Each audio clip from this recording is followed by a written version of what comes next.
Kashmir News Service presents. अस्सलामुअलैकुम, आप देख रहे हैं कश्मीर न्यूज़ सर्विस।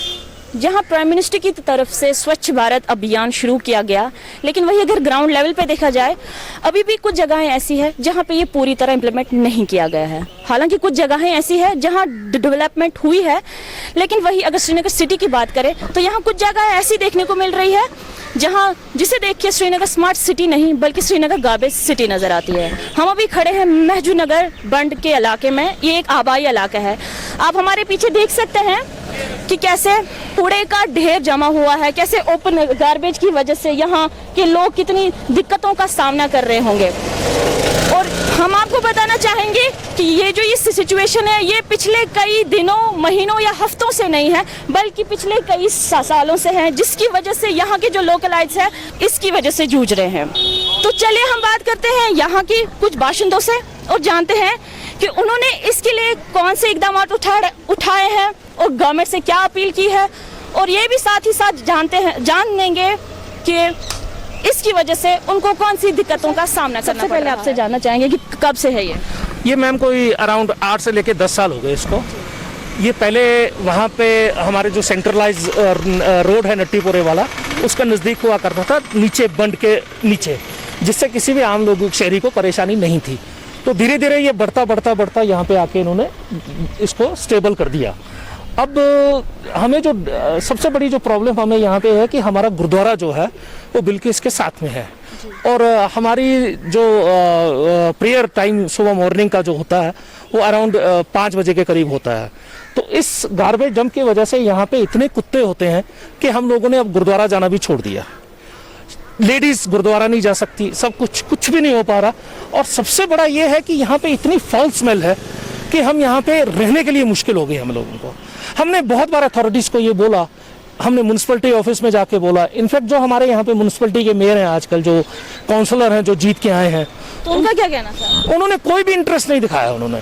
और हमें ये जब हमने अपनी तरफ से इसको देखा गया तो ये जो मेरे ख्याल में इरिगेशन वाले डिपार्टमेंट में ये रजिस्टर कर दिया गया कि ये प्लेस जो है ये डस्टबिन के लिए यहाँ पे है। हमने कई बार इनको बोला कि हमें कोई एतराज़ नहीं है अगर आपने डस्टबिन यहाँ पे रखे हैं, लेकिन it should be with a proper manner. इसका आप फ्लड चैनल में कुछ बनाइए, ये शेड सिस्टम बनाइए, उसको वहाँ पे डालिए और हमें फिर जो है हमारे लिए थोड़ा सा ठीक हो जाएगा। लेकिन हमारी कोई भी सुनवाई यहाँ पे नहीं है। लेकिन हम अगर देखें तो गवर्नमेंट यहाँ पे कूड़ा नहीं डालती, कूड़ा तो हम ही डालते हैं, जो यहाँ पे रहने वाले लोग हैं वो डालते हैं। तो क्या आपने एज यहाँ के बाशिंदा तो आपने कोई स्टेप नहीं लिया इससे? मैम हमने बहुत बार स्टेप लिया, यहाँ पे खड़े भी हुए, हमने कई बार लोगों को रोका भी है, लेकिन हमारी किसी ने नहीं सुनी और ये चलता रहा। अब ये क्या है कि अब ये जो अथॉरिटीज है उसकी तरफ से ये रिकॉग्नाइज हो चुका है। अब गाड़ी आती है, वो यहाँ से सुबह इसी गार्बेज डंप से उठा के ये सामान को ले जाती है। नाउ हमारे हाथ से जो ये इशू निकल चुका है, अब हम इसको एक आदत सी बना के अपना एक हैबिचुअल डेली रूटीन को समझ के हम इसको अब एक्सेप्ट कर चुके हैं, क्योंकि हमारा कुछ चला नहीं। लेकिन इतना अब ये जो टर्माइल चल रहा है, ये कोविड का जो टर्माइल चल रहा है, इसमें तो हम लोग बहुत स्केर्ड है, वो डरे हुए हैं हम लोग, क्योंकि गवर्नमेंट कहती है कि साफ सफाई अभियान रखिए, तो क्या साफ सफाई अभियान रखें हम? अपने घरों में कैसे बदबू को रोकें हम? किस चीज़ है वो चीज़ तो रुक सकती है सैनिटाइजेशन से, लेकिन ये चीज़ कैसे रुकेगी? यहाँ पे अगर आप रात को शाम के 5 बजे या सुबह के टाइम पे आएंगे तो यहाँ से इतना स्कूल बच्चे जो ट्यूशंस के लिए जाते हैं, जो लेडीज सामान लेके जाती हैं, इधर 1000 कुत्ता जमा होता है। सबसे पहले सर आपका नाम जानना चाहेंगे? मेरा नाम हरपाल सिंह है, तो हम यहाँ पे रहते हैं। तो कई बार हमने एडमिनिस्ट्रेशन से कहा कि ये जो डस्टबिन आपने यहाँ लगाए हैं ये बहुत खतरनाक हैं, क्योंकि कम से कम यहाँ 6 के 7 एक्सीडेंट हो चुके हैं ऑलरेडी। क्योंकि आपने भी देखा कि जब दूसरी गाड़ी वहाँ से आती है, यहाँ से कोई भी जो रास्ता है वो बहुत छोटा है, तो उसकी वजह से क्या होता है कि एक्सीडेंट होने के बहुत ज़्यादा खतरे हैं और हुए भी हैं। लेकिन क्या हुआ, जब एडमिनिस्ट्रेशन ने यहाँ पे पहला डस्टबिन लगाया तो उन्होंने कहा था हम एक डस्टबिन रखेंगे यहाँ, तो उस वजह से हम लोगों ने भी उस टाइम मान लिया था चलो एक डस्टबिन रखेंगे। लेकिन इस टाइम क्या है कि नटीपुरा से हम लोग नहीं आते हैं, ये डस्टबिन वाले जितने भी हैं ये वहाँ से नटीपुरे से लेके पूरा पाछा बाग से यहाँ पे आके डस्टबिन फेंकते हैं।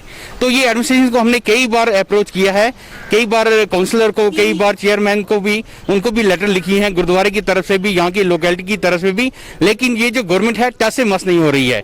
ये पता नहीं है कि ये देख रहे हैं कि यहाँ पे शायद सिख आबादी है, तो उस वजह से भी ये डस्टबिन को नहीं उठा रहे हैं।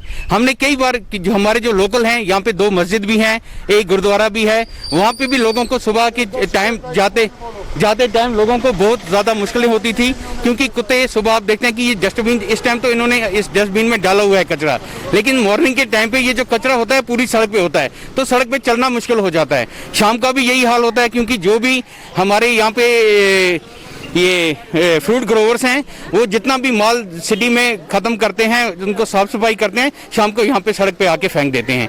तो ये बड़ी मुश्किल है हमारे लिए। साथ में जितने भी मकान हैं यहाँ पे, शाम को वो दरवाजे खुले नहीं रख सकते हैं, क्योंकि इतनी बदबू उनके मकानों में जाती है।